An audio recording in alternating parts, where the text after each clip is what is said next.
Hello, Leo. Welcome to your weekly intuitive reading. I hope that you are doing well.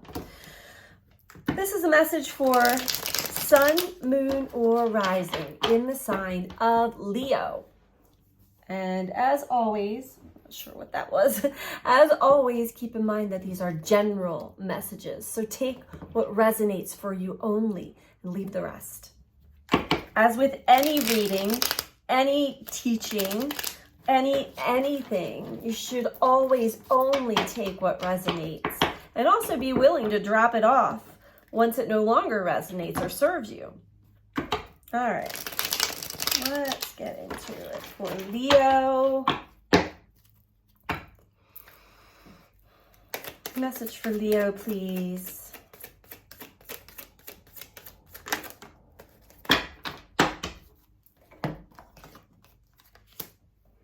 Okay. I'm going to get a couple more cards here before I start to read on this. I'm picking up already that these solar weather, the solar flares and CMEs that we have received multiple back-to-back giant geomagnetic storm all last week.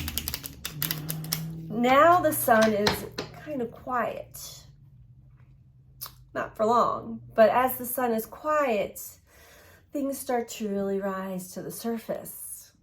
And for you, Leo, try not to trigger anybody here because this would trigger me, but honor the grief process. Yes, I've gotten that one recently for myself and understood that as we are unlayering piece by piece our old self, there is a bit of a grief process that the ego goes through. Even if you're on the spiritual path and you're like, get me out of the past, get me out of my past self. I just want to transcend. I just want to elevate and be my best self, be within my highest self.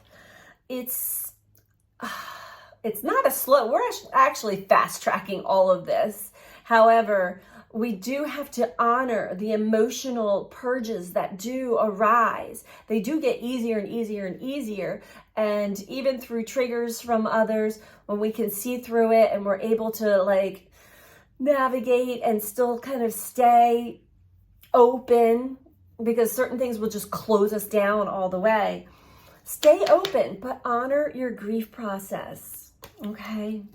Wherever you are in the grief process, you could be in the angry stage, the stage of denial, the stage of bargaining with the universe, depression, or you could be at the stage of acceptance.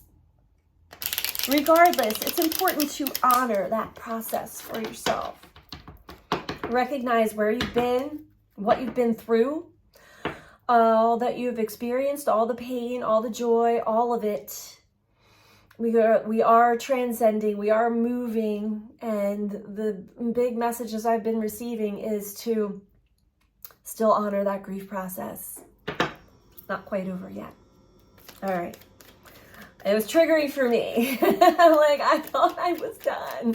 Don't ever think that you're done. It just gets easier and easier. And when we get to a point of transcendence and we still revisit triggers and old past versions of ourselves and patterns, we get to a stage where we're like, oh, so, aha. I see you. I see that part of me arising once again, because they don't really ever go away. All right. What else do we have for Leo?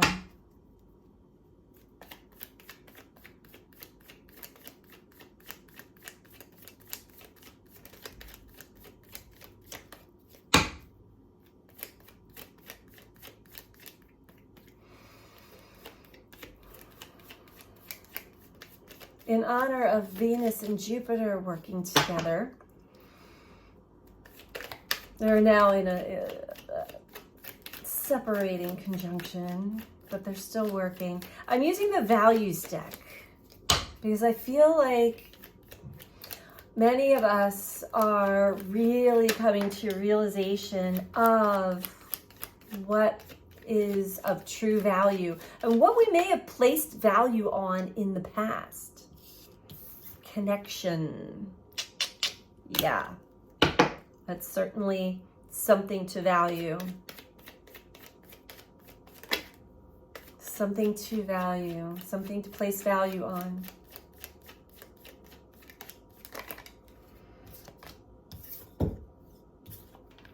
Uniqueness. Definitely another thing to place value on. Your unique self, your unique blueprints. We're all just like fingerprints. None, we're all on the same hand, but we have different blueprints, different fingerprints, different aspects to us.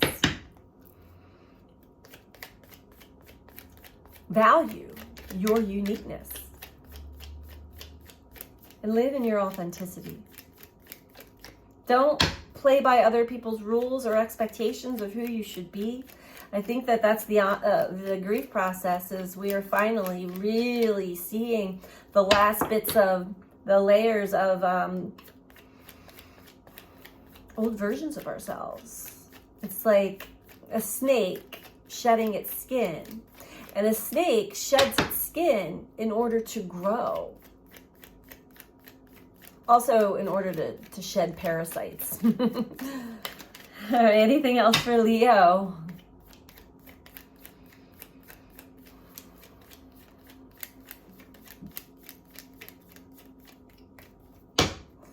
Let's see what else is coming through here. The Kundalini. I've been getting a lot about the Kundalini rising. So if you're not familiar, I really highly suggest researching that, because that's also something that is happening with many of us. And once the Kundalini, which is your Shakti, your power center that is coiled, remains dormant at the base of the spine, but when it is awakened, whether it is awakened through yogic practices or it is spontaneously awakened, which does happen. I've had a spontaneous Kundalini awakening. It can be quite the ride, and this is a ride that you're never going to get off. Planning. Okay. Relationship at the bottom. Okay.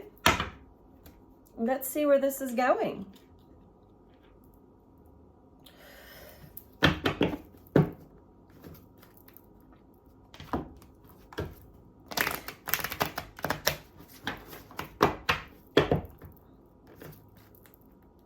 Are you open and connected to your divine source, force, your power center, your chi, your Shakti?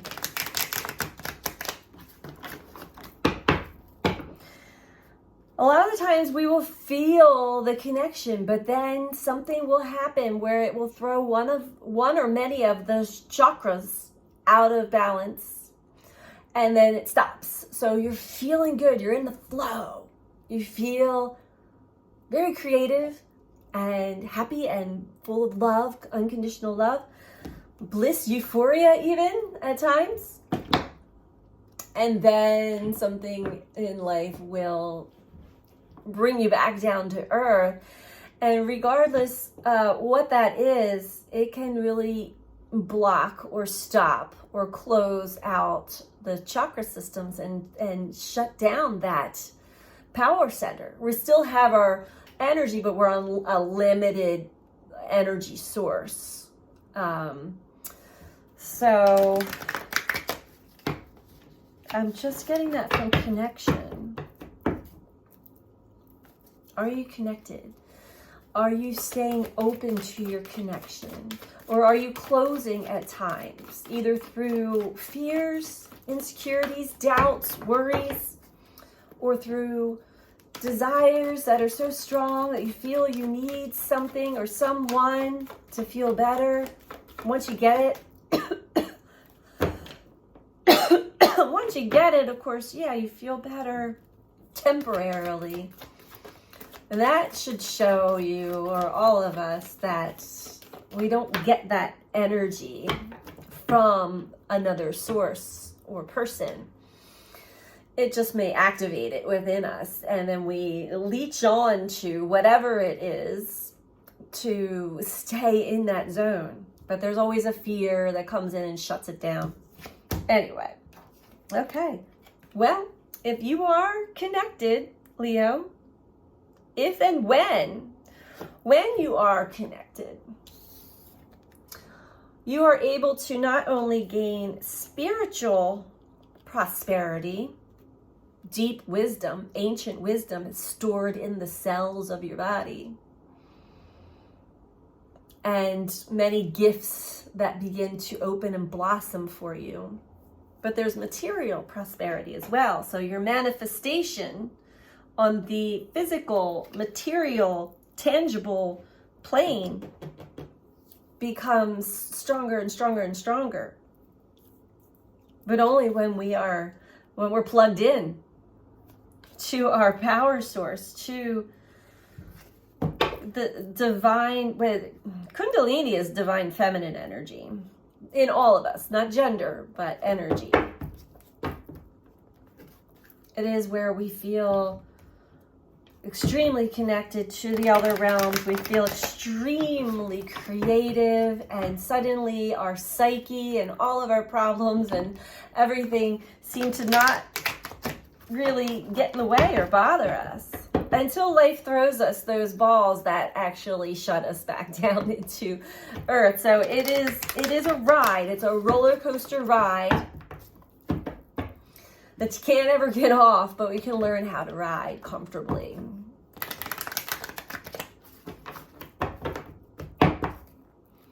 There's a lot of other paranormal activity, and so much happens in the beginning stages of the Kundalini awakening. I highly suggest, I'm really getting this strongly, so for whoever this is resonating with, Kundalini, Kundalini. Research it. Very important to understand and be helpful if it resonates.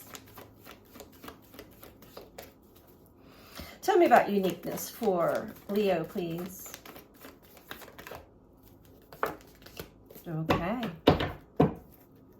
Okay. It seems as though, Leo, you are moving out of a more dense and dark phase of life. You're shedding your old skin and moving on, which is beautiful, and honoring and embracing your uniqueness. I'll show you the cards in a minute.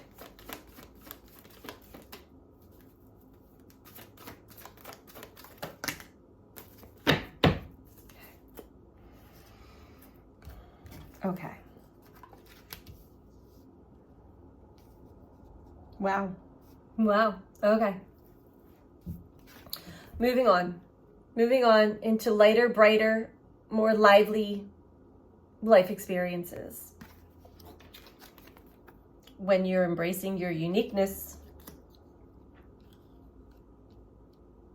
you're ready. Now, we have planning here. And this could be planning for the future, because we do have prosperity begins. We have triumph with spiritual strength. So you've been put to the test, Leo, big time.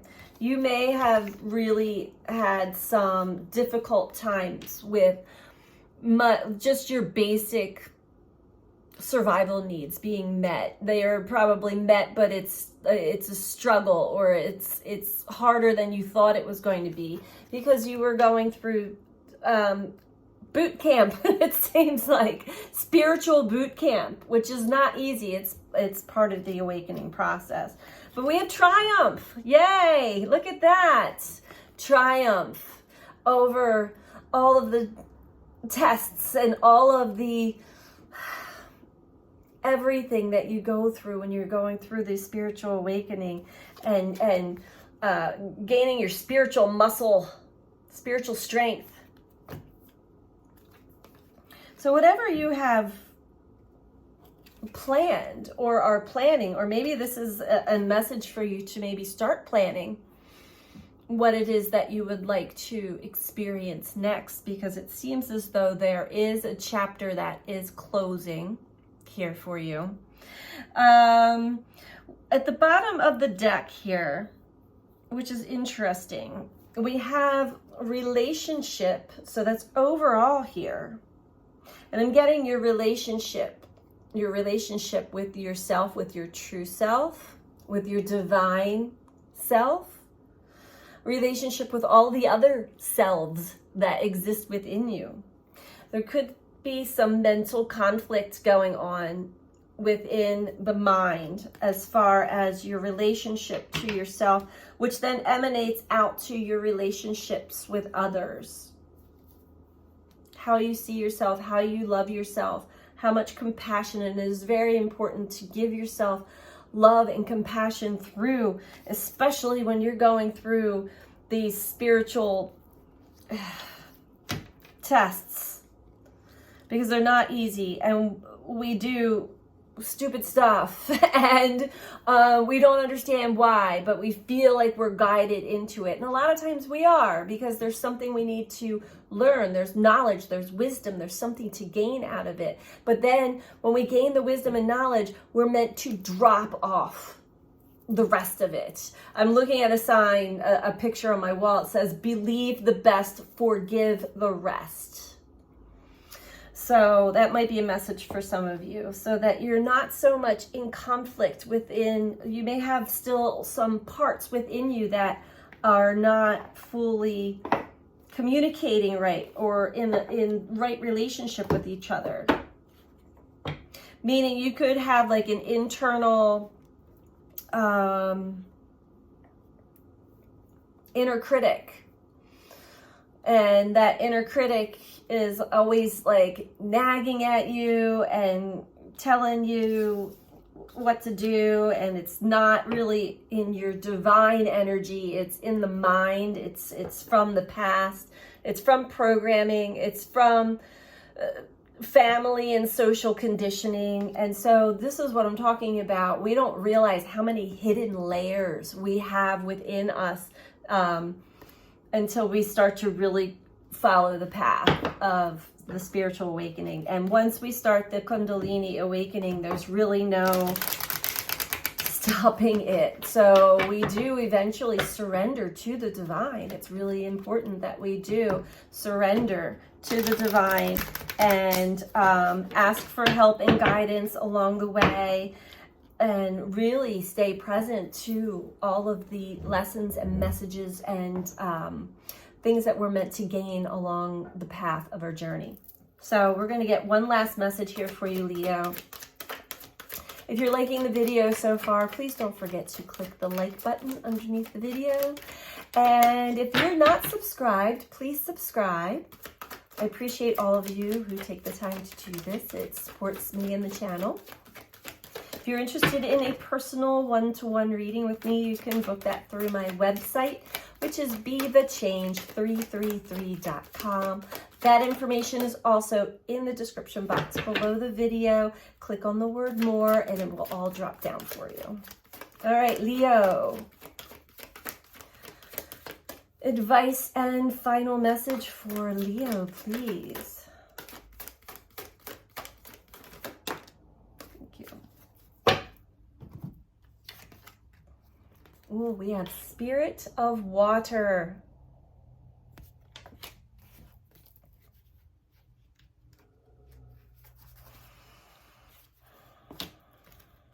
I'll tell you, as a Leo moon, I resonate with this reading for sure.